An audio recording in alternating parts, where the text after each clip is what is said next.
La parole est à Monsieur Olivier Falorni, rapporteur de la Commission des Affaires sociales.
Madame la présidente, monsieur le ministre, mes chers collègues, merci à vous d'abord pour cet accueil et ce soutien déjà manifesté avant même le début de ce débat fondamental pour des millions de Français. Et vous le savez, tout comme moi, des millions de Français nous regardent ou nous regarderont. Il y a un mois, Paulette Guinchard, qui fut secrétaire d'État aux personnes âgées de 2001 à 2002, a décidé de mettre fin à ses jours à l'âge de 71 ans, en recourant au suicide assisté. Atteinte d'une maladie neurodégénérative, sa pathologie l'a amenée à prendre une décision qu'elle n'aurait sans doute pas imaginée quelques années plus tôt. En avril 2005, elle signait une tribune dans Le Monde pour défendre le choix de la France d'écarter la légalisation de l'euthanasie et du suicide assisté. Sa décision de partir a sans doute été le fruit d'une longue réflexion personnelle sur le sens de la vie. Elle a demandé à ses proches qu'ils témoignent de son choix et de sa conviction qu'il fallait changer la loi. Pourquoi endurer une cruelle agonie quand la mort peut vous délivrer d'une vie qui n'est devenue qu'une survie douloureuse et sans espoir de guérison? Ces questions existentielles, nous sommes tous amenés à nous les poser un jour, pour nous-mêmes ou pour nos proches. La crise sanitaire que nous traversons depuis plus d'un an a encore accentué cette réflexion profonde chez une grande partie de nos concitoyens. En quoi serait-il inopportun pour nous, représentants de la Nation, de nous interroger aujourd'hui sur les conditions et les modalités de la fin de vie des Français? Bien au contraire, c'est plus que jamais nécessaire. Une réponse, ici et maintenant, s'impose désormais comme une impérieuse nécessité.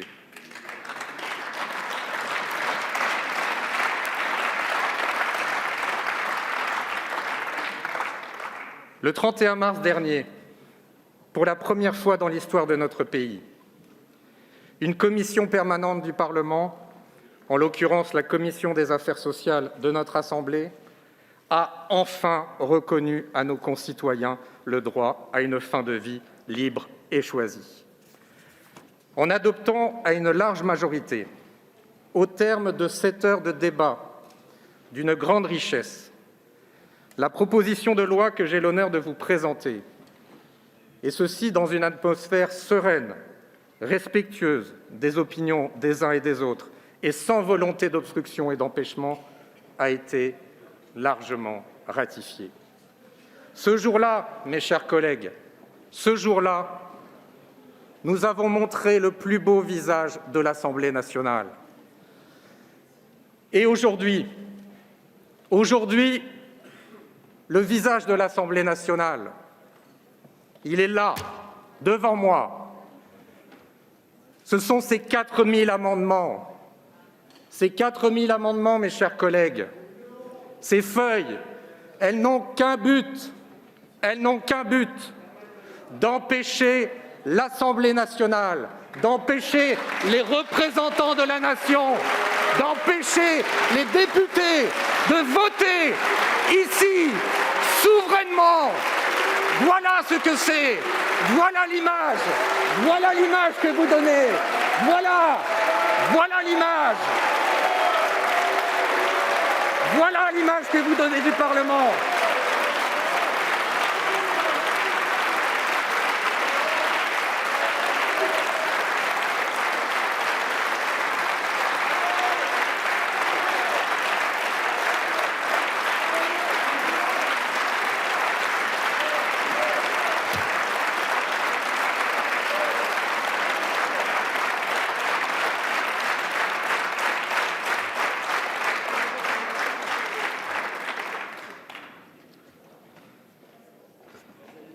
Mes chers collègues, en refusant de légaliser toute aide active à mourir, la France a jusqu'à présent fait preuve d'une grande hypocrisie. La réalité que certains ne veulent toujours pas voir, sans doute, quelle est-elle? C'est le départ de plus en plus de nos concitoyens vers les pays frontaliers pour mettre un terme à leur vie, avec la douleur supplémentaire de l'exil, pour mourir. La réalité, ce sont aussi les 2000 à 4000 euthanasies clandestines, pratiquées dans notre pays dans le secret et l'opacité. La réalité, c'est ce qu'on appelle la sédation profonde et continue, et qui est en réalité l'arrêt de la nutrition, l'arrêt de l'hydratation. Mes chers collègues, quand vous arrêtez de nourrir et d'hydrater un être humain, que faites-vous? Que faites-vous si ce n'est d'arrêter la vie, et d'arrêter la vie, hélas, à petit feu?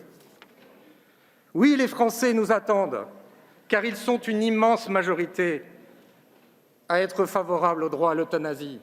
96% des Français, selon un sondage Ipsos de 2019, 93% dans un sondage publié hier. Mes chers collègues, ce 8 avril sera, j'en suis convaincu, une date majeure sur le chemin de la conquête de notre ultime liberté.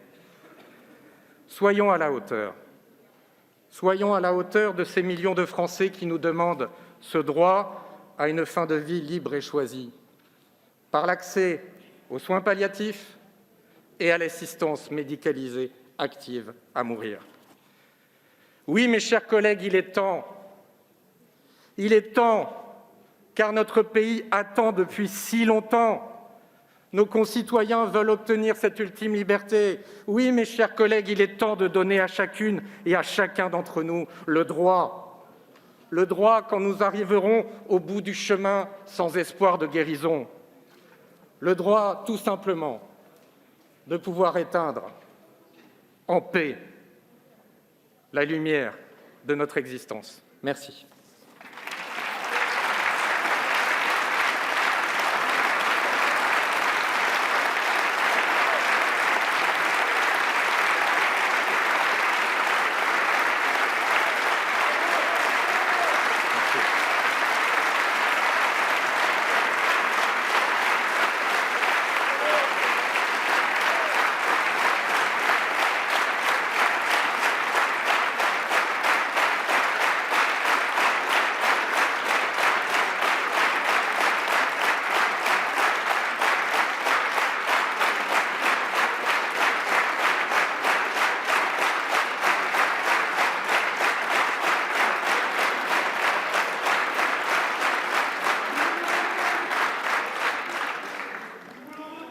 Merci, monsieur le rapporteur.